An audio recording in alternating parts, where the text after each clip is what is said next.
Hey everybody, what is going on? It's Lazarus here, bringing you yet another MLB The Show 18 video. And today we're going to be going over the guys who I think will be the top 10 highest rated starting pitchers in the game. Now I just want to make it very clear that these are my personal predictions, and you might not agree with them. So let me know your opinions in the comments below. Who do you think will be the top 10 highest rated starting pitchers in the game? And with that being said, let's get right into my list.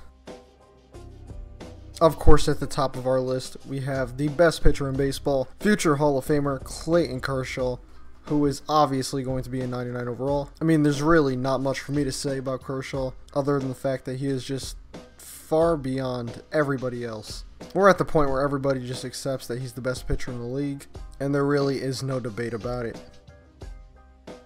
In at the number 2 spot, we have the second best pitcher in baseball, and that is Max Scherzer of the Washington Nationals. Now in 2017, Max Scherzer picked up another Cy Young Award, his second in 2 years and his third overall, and he has easily become one of the most dominant starting pitchers in the entire game.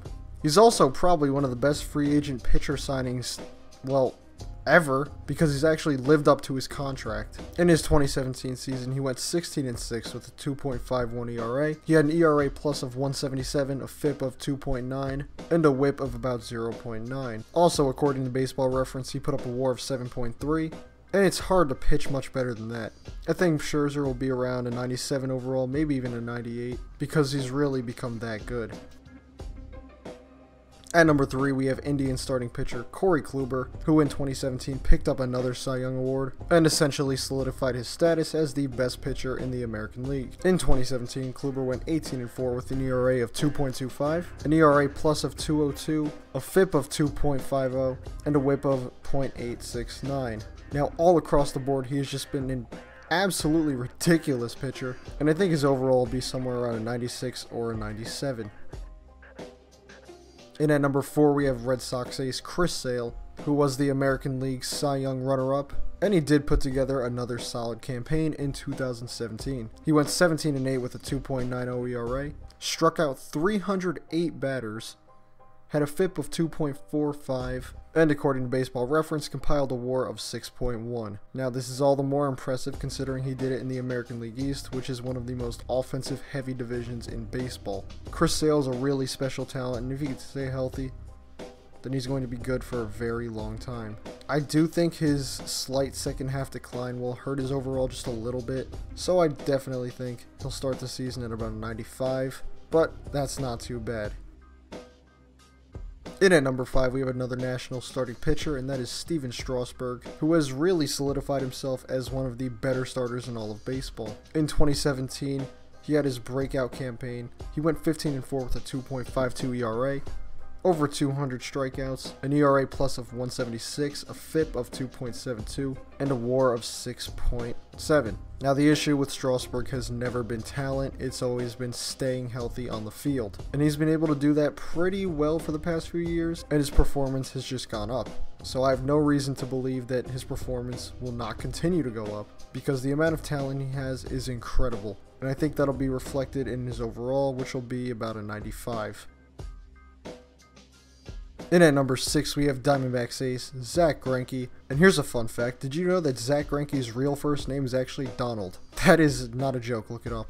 But after he struggled in 2016, he did rebound nicely this year and put together a solid 2017. Greinke went 17-7 with a 3.20 ERA, struck out 215 with an ERA plus of 149, a FIP of 3.31, and he had a nice 6.3 WAR.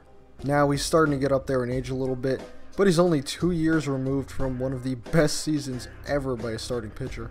And no matter how expensive he is, he's still a quality starting pitcher. I think he'll start off the year at about a 93 overall, and depending on his performance, we could see that change. Next up at number 7, we have one of the more confusing pitchers in baseball, and that's Justin Verlander. Now, the reason I say he's confusing is because, well, after he signed that huge extension a few years ago, he looked kind of washed up when he was on the Tigers. The velocity wasn't there, and in general, he just wasn't as good. But then all of a sudden, He gets traded to the Astros in the middle of a pennant race and becomes a stud pitcher again. That's something straight out of a movie. Verlander is a straight adrenaline junkie, and it seems like sometimes he could just throw 100 if he really wants to. Now, he's 34 going on 35 very soon, so which Verlander we get in 2018, honestly, who knows. I think he'll start the year at a 93 overall just because of his performance with Houston, but we'll see if he can keep it up.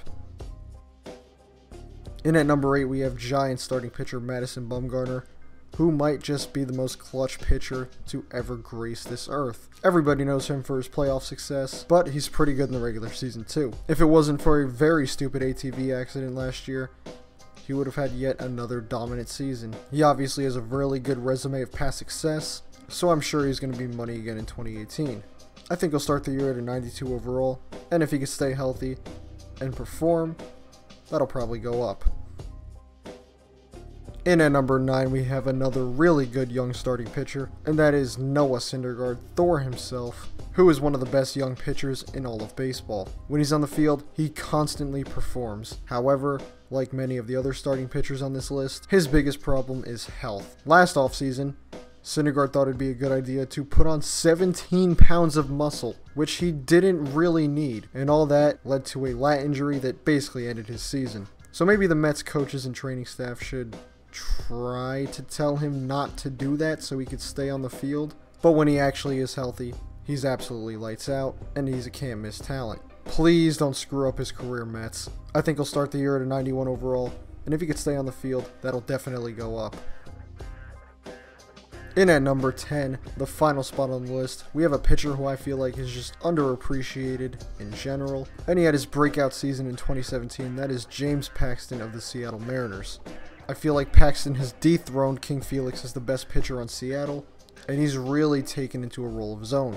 In 2017, he went 12-5 with a 2.98 ERA. He had an ERA plus of 143, a FIP of 2.61, and a WAR of 3.9. Now, if you've ever seen Paxton pitch, the thing about him is he has electric stuff, and coming from the left-handed side, it's something you don't see very often. He really reminds me of an Andy Pettitte that throws harder, and I feel like he's very, very underrated. He was one of the best pitchers in the American League last year, and I feel like it's about time his stats got reflected by his overall. I'm thinking he'll start out the year at about a 90, and I think at this point, there's only room for more improvement. Well, that's all I have for you guys today. If you enjoyed the video, please leave a like and subscribe. Let me know what you think the top 10 starting pitchers will be in the comments below. And as always, thank you for watching. I'm out. Peace.